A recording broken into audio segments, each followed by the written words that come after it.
안녕하세요. 저는 서울에 살고 있는 30대 이혼 여성입니다. 얼마 전 심장 벌렁거릴 만큼 큰일을 겪었는데요. 혼자 묻어두기엔 악몽 같은 그 기억들이 너무 오래 갈 것 같아서 사연으로 올려볼까 해요. 그래도 누군가가 제 이야기를 들어줬다고 생각하면 심적으로 좀 편하지 않을까 싶어서 내린 결정이에요. 분명 제가 며칠 전까지 겪었던 일임에도 믿기지 않은 그날에 대해 지금부터 들려드리도록 하겠습니다. 제가 30대로 진입하기 전쯤에 저희 아빠가 돌아가셨어요.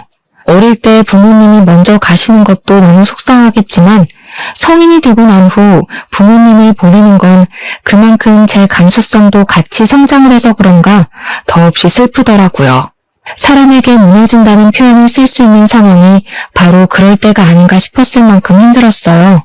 저도 저지만 엄마도 진짜 많이 힘들어했거든요. 어느 인터넷 기사에서 본 적이 있는데 사별을 했을 때 우울함을 더 잘 느끼는 쪽이 여성 쪽이라는 연구 결과가 있더라고요. 아무튼 아빠의 사망 소식은 저희 가족한테 가장 충격적인 인생 고비였습니다. 그런데 아무리 슬퍼도 세상은 돌아가잖아요. 저도 억지로 마음을 정리하고 사회로 돌아가야 하지 않습니까? 황망한 마음을 잊지 못한 채 직장 동료들에게 불편한 눈치만 주면서 억지로 일을 다녔는데요. 그때 제 곁에서 저의 처지를 부담스러워하지 않고 많이 위로해준 직장 동료가 있었어요. 그 사람이 바로 저의 남편이 된 사람이었습니다. 남들이 제 기분 걱정해서 저를 한참 조심스러워할 때 남편만이 제게 적극적으로 접근해줬어요. 귀찮게 쓸데없이 말을 걸었고 점심시간을 자꾸 챙겨줬으며 집에 가서 엄마랑 같이 먹으라고 일부러 맛집에 데려가 포장도 해줬죠. 처음엔 그런 남편을 제가 부담스러워했습니다. 아직 아빠를 제대로 보내지 못했던 터라 그저 웃고 싶지 않았어요. 그런데 남편은 자꾸만 저를 웃게 만들었어요. 어떤 마음으로 그러는지 알아서 충분히 고맙지만 싫더라고요. 솔직히 저희가 아빠 돌아가시기 전엔 그렇게 만남이 잦던 사이가 아니었거든요.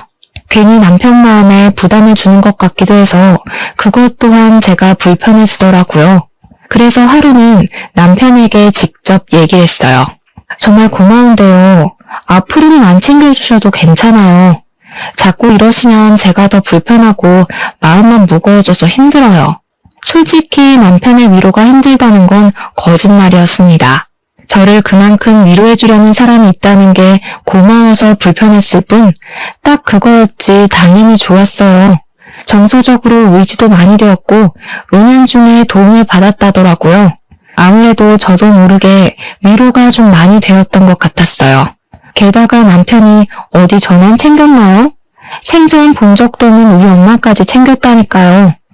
홀로 있을 우리 엄마가 힘들까봐 알아서 신경 써준 것 전부 좋았지만 시간이 갈수록 제가 남편에게 빚을 지는 기분이더라고요.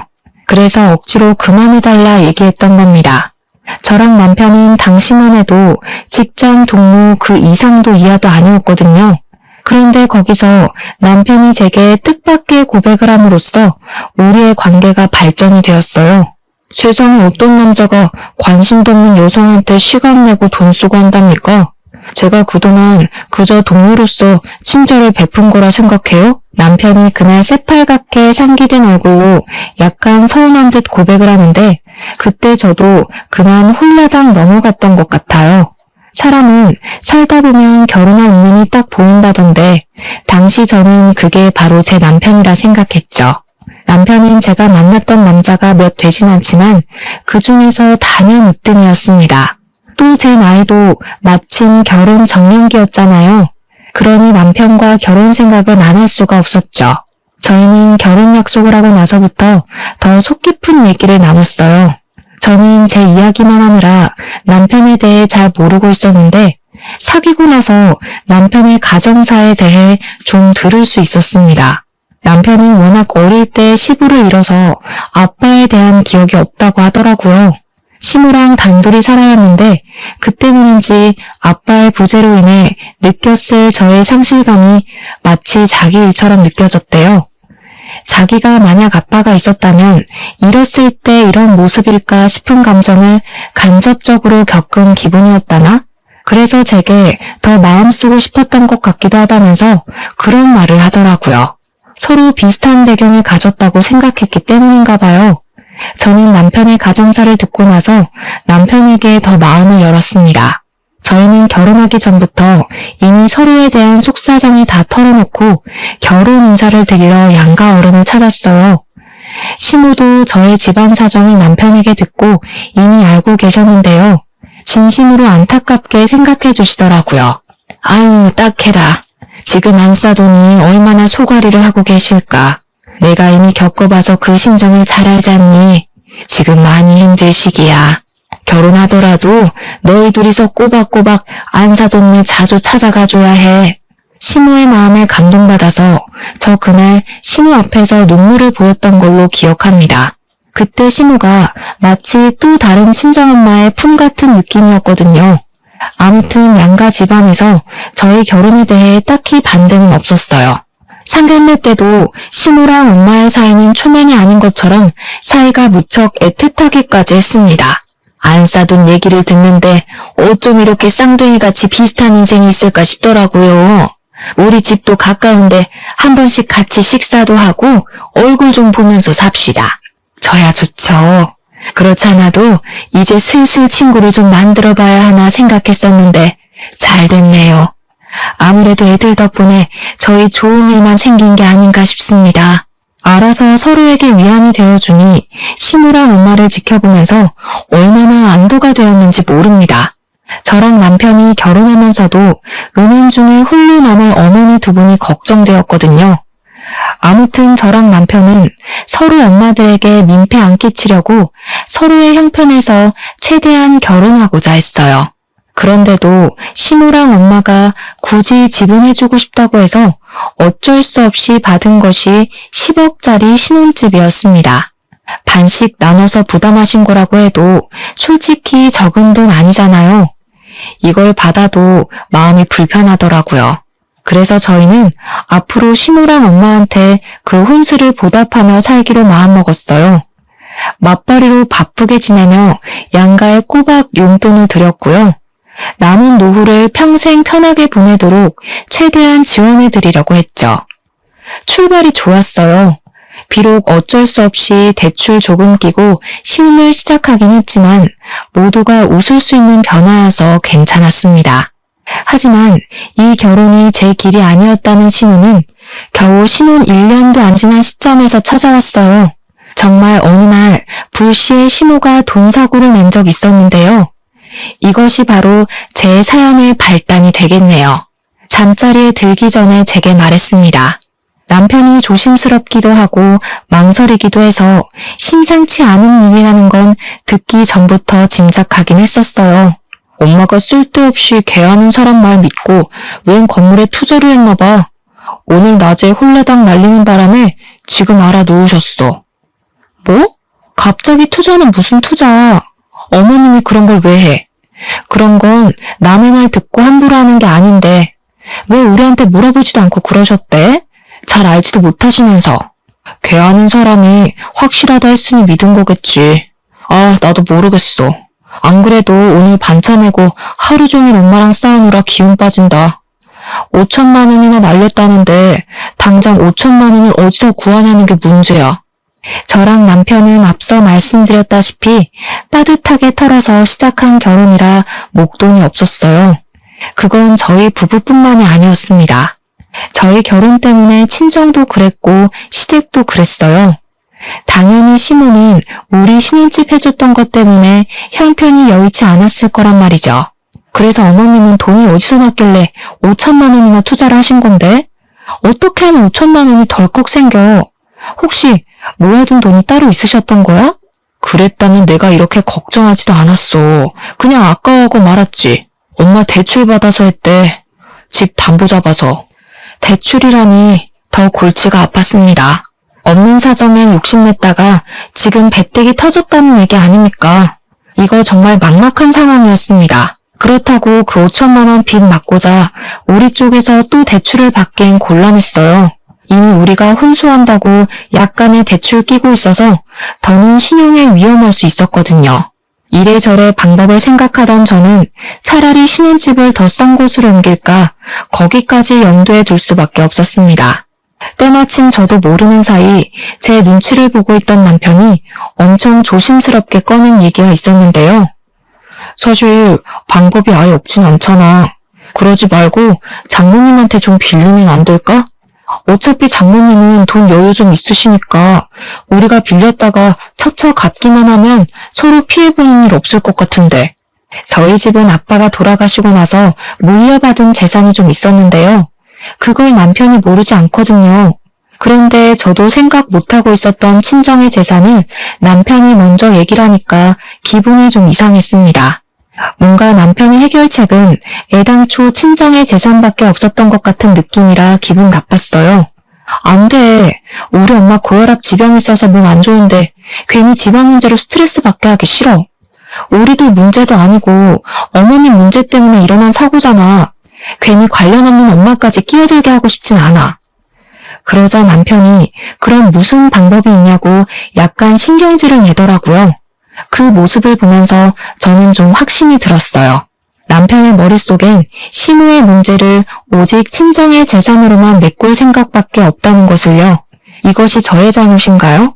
저 때문에 이사달이 난 게 아닌데 친정 돈 못 쓰게 한다고 신경질 내는 남편의 태도가 어이없지 않습니까? 왜 다짜고짜 성질이냐고 했더니 남편은 그저 자기 엄마가 우리 신혼집 해준다고 없는 돈 다 끌어모아서 우리 퍼다 줬는데 5천만 원도 못 해주냐고 따지는 거 아니겠습니까? 그럼 우리 엄마는 돈이 차고 넘쳐서 마음껏 퍼다 줘도 된다는 거야? 우리 엄마 돈을 왜 당신이 마음대로 결정하라고 하는데? 그러니까 물어만 보자는 거잖아. 장모님이 싫다고 하면 나도 더는 안 물어보지. 물어보는 게 그냥 돈 받는 거나 마찬가지인 거야. 우리 엄마 성격에 우리 부탁을 거절할 것 같아? 아무튼 엄마는 절대 안 돼. 솔직히 어머님이 친 사고를 왜 우리 엄마 돈으로 해결해야 되는지 이해를 못하겠어. 저도 결국 짜증으로 받아치고 말았어요. 그러니 남편이 끝내 저한테 토라져 버리더군요. 그날 이후 아침도 안 먹고 출근했고 저한테 말도 안 걸었습니다. 왜 이렇게 초등학생같이 구는 건지 저도 받아주기 피곤하여 그저 무시해버렸네요. 그러나 무작정 남편의 말을 거절했을 뿐 제게 좋은 수가 있었던 게 아니라서 여전히 근심거리였습니다. 그렇잖아도 심란한데 어느 순간부터 시모까지 전화와서 저한테 하소연하기 시작했어요. 내가 정신이 나갔지. 좀 더 잘 살아보려고 욕심을 부렸던 게 그만 이렇게 됐네. 늙은 내가 무식하기만 하지 뭘 한다고 그랬을까. 내가 그냥 빨리 죽어버렸어야 했어. 괜히 너희들 사는데 발목이나 잡았네. 시모는 거의 매일 전화를 해서 죽는 소리를 했는데요. 갈수록 자책의 강도도 심해졌어요. 언제는 수화기에 대고 울기까지 하던데 이대로 가다가 정말 혼자서 무슨 일이라도 저지를 수 있을 것 같더라고요. 매번 죽고 싶다, 죽어야겠다 하는데 제가 그런 생각이 안 들겠습니까? 근데요, 시모가 걱정이 되긴 했지만 한편으론 약간 짜증도 났어요. 시모가 남편도 아닌 제게 더 많이 전화를 하는 게 아무래도 시모 또한 저희 친정에 손 벌리고 싶어서 이러는 건가 싶었거든요. 물론 이건 엄연히 제 추측이라서 시모한테 대놓고 티를 내진 않았습니다. 그러나 깨름칙한 마음이 계속 남아있었어도 남편과 시모 또한 저의 가족이잖아요. 그들의 곤란한 사정은 곧 제 사정과도 같으니 계속 모른 채 하는 것도 한계가 있었습니다. 결국엔 엄마한테 부탁하는 방법뿐인 거다 생각하던 찰나 어느 날 갑자기 남편이 밝은 얼굴로 귀가하는 걸 보았어요. 눈에 띄게 달라진 안색에 물어보지 않을 수가 없었는데요. 맨날 제가 묻는 말을 씹기 바쁘더니 이번에 좋은 일 있냐고 묻는 물음에는 시모의 돈 문제를 잘 해결했다면서 대답해 주더라고요. 정말? 안 그래도 그 얘기 때문에 당신이랑 다시 한번 얘기해 보려고 했는데 어떻게 해결했어? 혹시 사채라던가 담보라던가 나쁜 방법 쓴 거 아니지? 네가 돈 뜨고 지켜보는데 그런 걸 내가 몰래 할 수 있을 리가 있었겠냐? 아무튼 더 이상 엄마 돈에 대해선 신경 안 써도 돼. 동창 친구한테 차용증 써주고 빌렸거든. 사업 성공한 동창이 마침 있어서. 뭐? 그 친구한텐 또 언제 갚을 줄 알고. 그 친구랑은 신용 확실한 관계 맞아? 무슨 동창인데? 나도 아는 사람인 거야? 그만 좀 캐물어. 어차피 당신 모르는 사람이고 이미 다 끝난 얘기야. 급한 불 먼저 끄는 게 중요하니까 어쩔 수 없잖아. 두 손 놓고 있다가 손가락만 빨 거야? 남편의 말도 물론 일리가 있었습니다.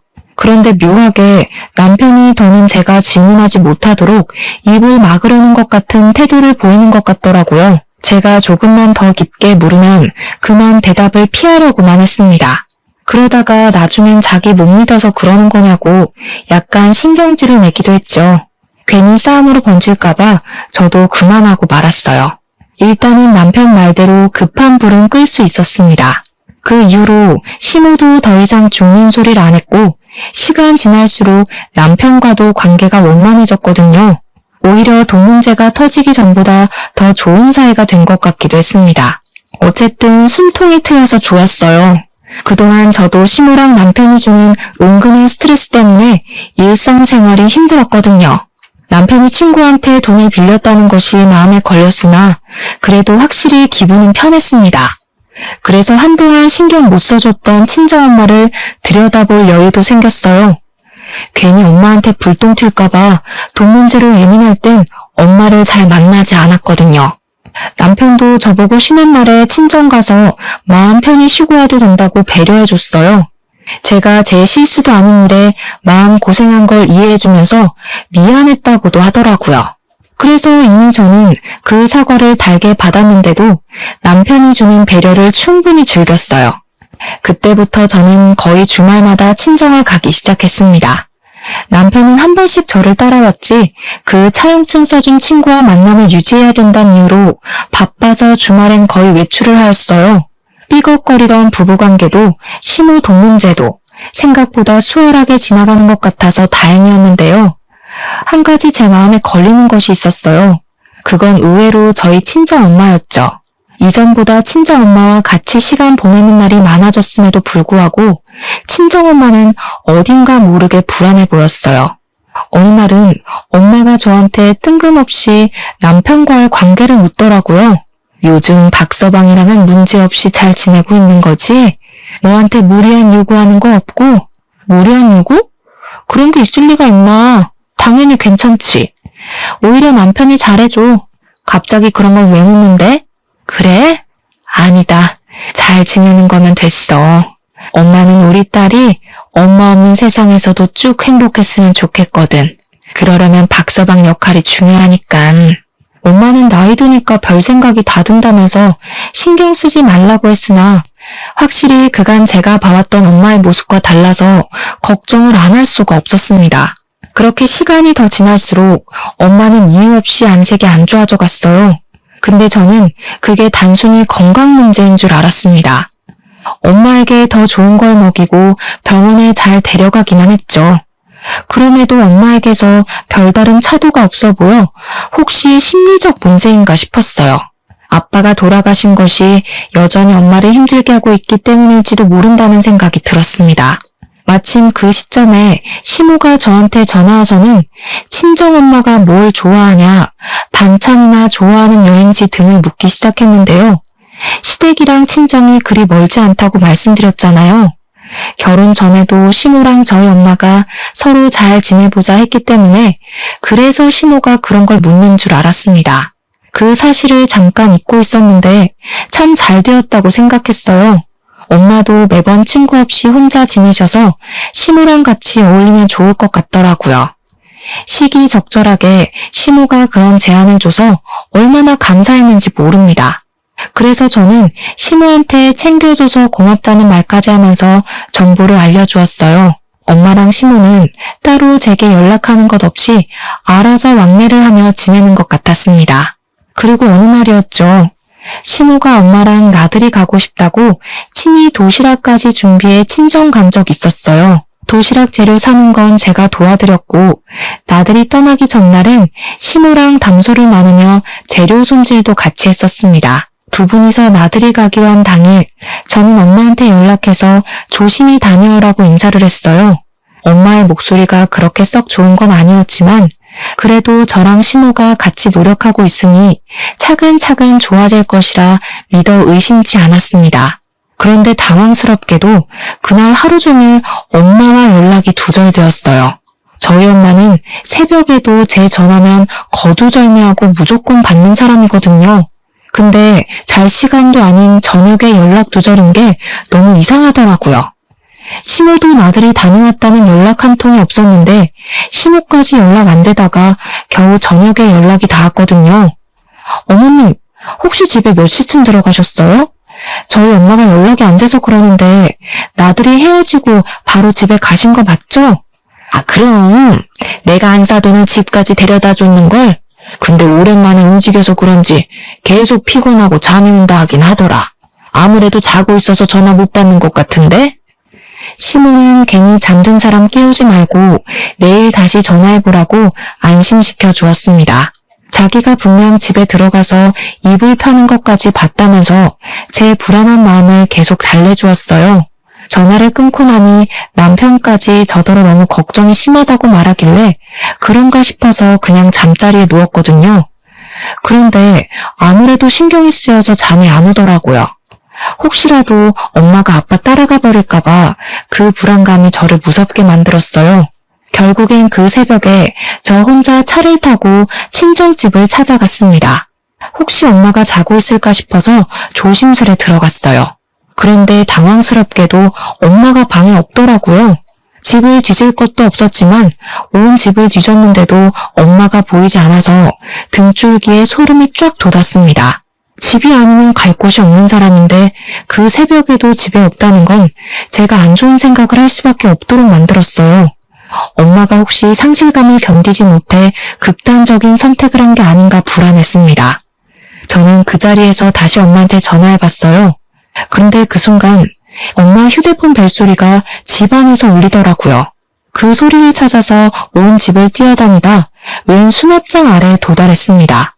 그곳은 아빠의 물건만 가득 있는 방이라 평소 들락거리지 않는 곳이었어요.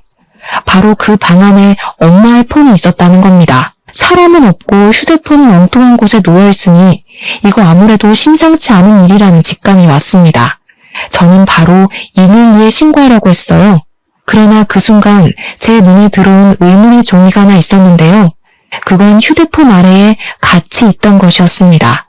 그걸 보자마자 저는 신고하는 걸 잠깐 멈추게 되었습니다.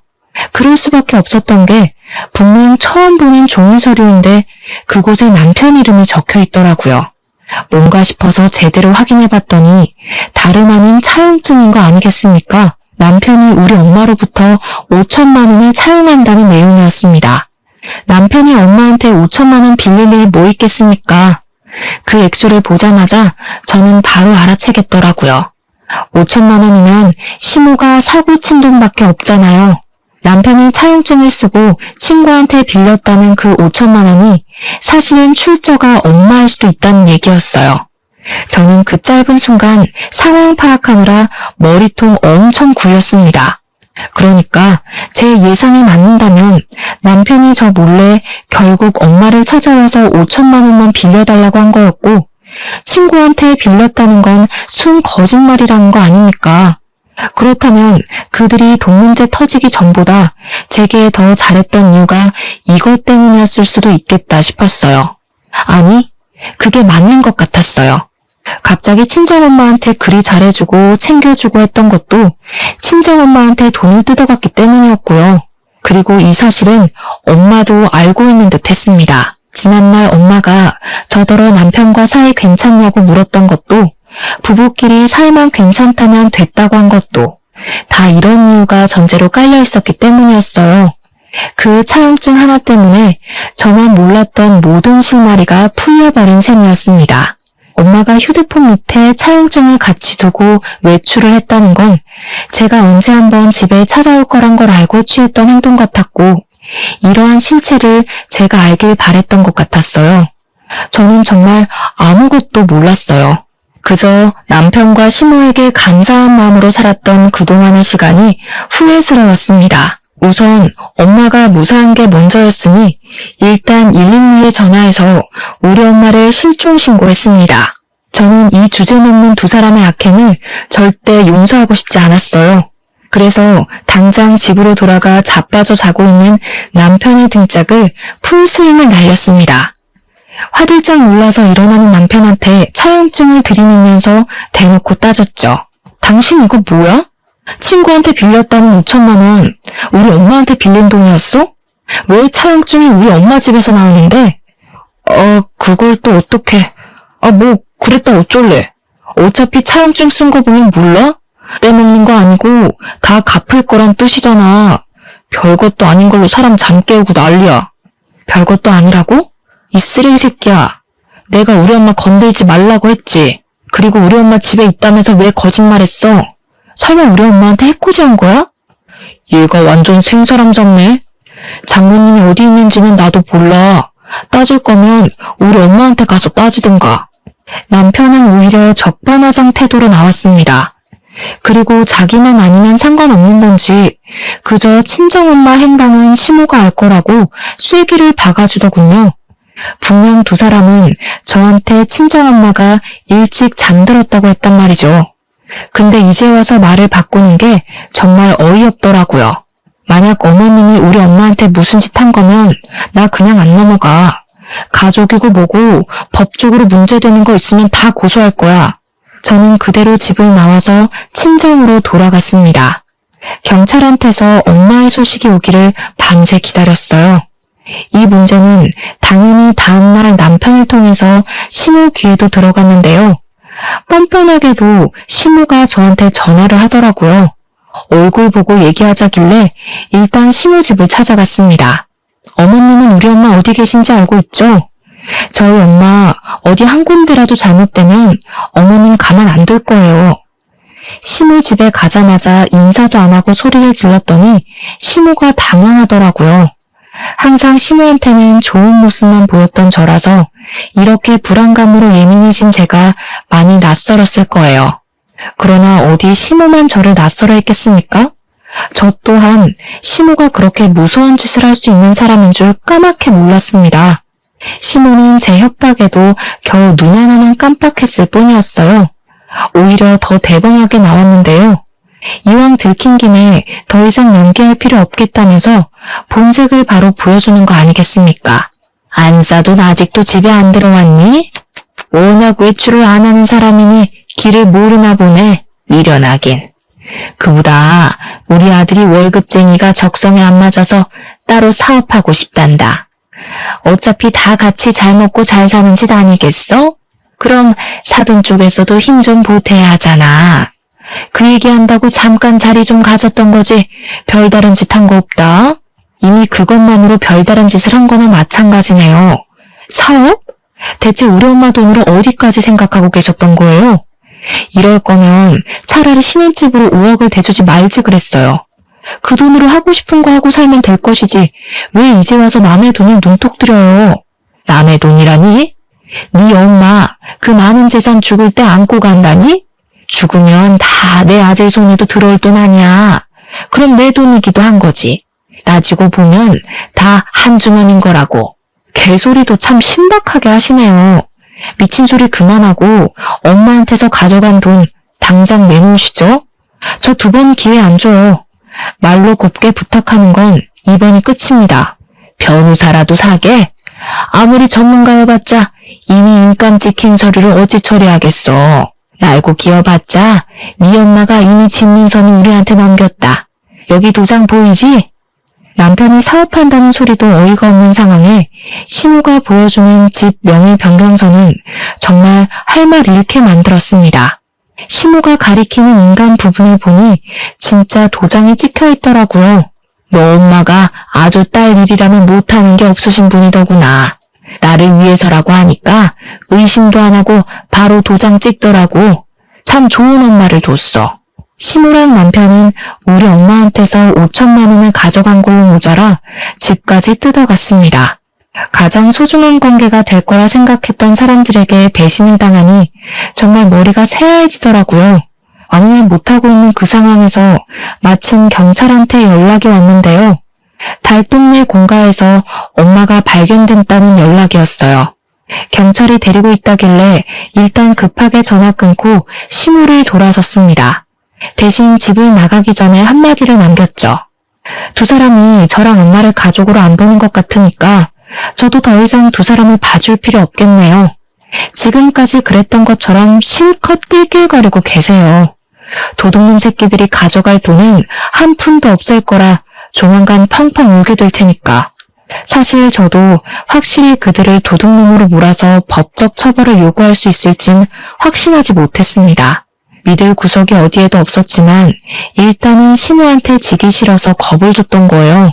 저랑 엄마가 쏘가리한 것만큼 시모도 심기 불편하길 바랬으니까요. 저는 얼른 엄마가 있다는 경찰서로 달려갔습니다. 다행히도 엄마는 무사했어요. 다시는 엄마를 볼 수 없을까봐 얼마나 무서웠는지 모릅니다. 저는 엄마를 보자마자 제가 알고 있는 모든 사실을 물어봤어요. 시모랑 남편이 내가 알던 사람이 아니란 걸 알아버렸으니까 더 이상 날 위해서 선의의 거짓말을 하지 말아달라고도 했죠. 그제야 저는 제가 몰랐던 부분까지 솔직한 사실을 전부 다 들을 수 있었습니다.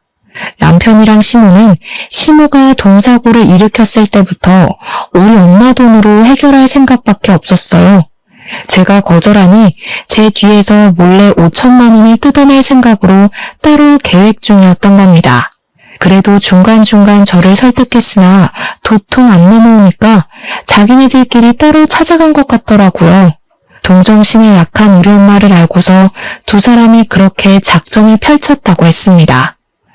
엄마는 굳이 차용증을 쓰지 않고도 5천만 원을 빌려줄 생각이었대요. 근데 남편이 엄마에게 신뢰를 사기 위해서 써줬나 봐요. 그리고 그건 바로 또 돈을 빌리기 위한 밑밥이었던 거죠. 두 번째부터는 남편이랑 시모가 갖은 핑계를 대며 10만 원에서 20만 원씩 야금야금 빌려달라 했다고 하더라고요. 그들은 엄마한테 돈을 뜯어갈 때마다 제 핑계를 댔다고 했는데 제가 사고쳐서 돈 나갈 일 생겼다는 거짓말을 했대요. 엄마는 제 일이니까 제가 엄마한테 미안해서 말 못하고 있는 줄 알았답니다. 그래서 그들이 달라는 대로 돈을 뜯긴 것 같았어요. 미안해 엄마, 내가 더 빨리 알아차렸어야 하는데 한 입을 덮고 살면서도 몰랐어. 나는 엄마한테 최대한 돈 얘기 안 하려고 했거든. 그들 욕심은 부끄러운 줄도 모르고 날로 커져갔는데요. 가장 최근에 문제가 된 것이 바로 나들이 사건이었던 거예요. 시모가 나들이 핑계로 남편 사업자금 좀 당겨달라고 엄마한테 협박했다더라고요. 분명 허술한 말장난으로 엄마를 꿰어낸 것일 텐데 엄마는 의심 한 번 안 하고 시모한테 그리 큰 돈을 그냥 넘겼답니다. 시모가 또 제 핑계를 댔다고 하던데 솔직히 그쯤 되면 엄마가 한 번이라도 의심을 해야 되는 거 아닌가 싶더라고요. 아무리 딸을 위하는 일이라 해도 그렇지 어떻게 나한테 확인도 안 해보고 집 명의 변경서에 도장까지 찍으면서 그들 말만 믿을 수가 있는 건지 이해가 안 되었어요. 대체 왜 그랬어? 엄마 돈 헤프게 다루는 사람 아니잖아. 아무리 우리가 한 식구라 하더라도 이건 아니지. 나한테 더 물어봤어야지. 지금 어머님이 엄마한테서 집 뺏었다고 얼마나 신난 줄 알아? 뭐가 이상하다는 생각 전혀 안 해봤어? 왜 안 했겠어. 걱정 마, 딸. 엄마도 너한테 피해갈지 정도는 구분할 줄 알아. 당연히 그 사람들이 무슨 생각으로 언제부터 변심했는지 다 알았지.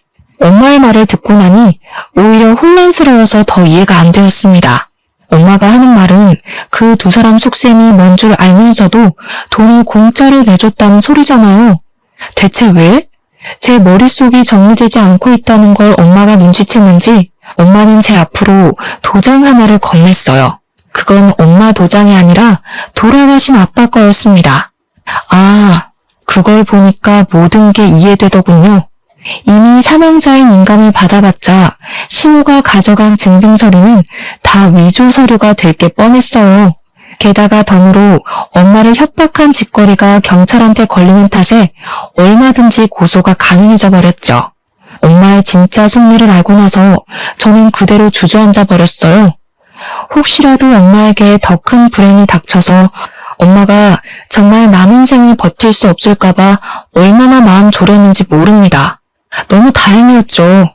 이대로면 차용증 받은 5천만 원도 찾을 수 있었고 집도 무사한 데다가 야금야금 뺏겼던 돈은 위자료로 퉁칠 수 있으니 문제 없어졌습니다. 정말 10년 묵은 채증이 쑥 내려가더군요. 저는 그 사람들 절대 곱게 벌받게 해주고 싶지 않았어요. 제 발로 나락을 향해 걸어갔으면 해서 당장 고소하지 않고 기가 막힌 타이밍을 기다렸습니다. 근데 정말 감사하게도 남편이 결혼 1년 만에 불륜을 저지르기 시작했어요. 저랑 틀어지기 시작하면서부터 작정하고 저를 엿먹이고 싶었던 것 같습니다. 불륜 행위에 엄청 당당한 태도더라고요. 어차피 나랑 이혼할 거 아니냐? 장모 돈 훔친 남편이랑 언제까지 한 입을 덮고 살려고?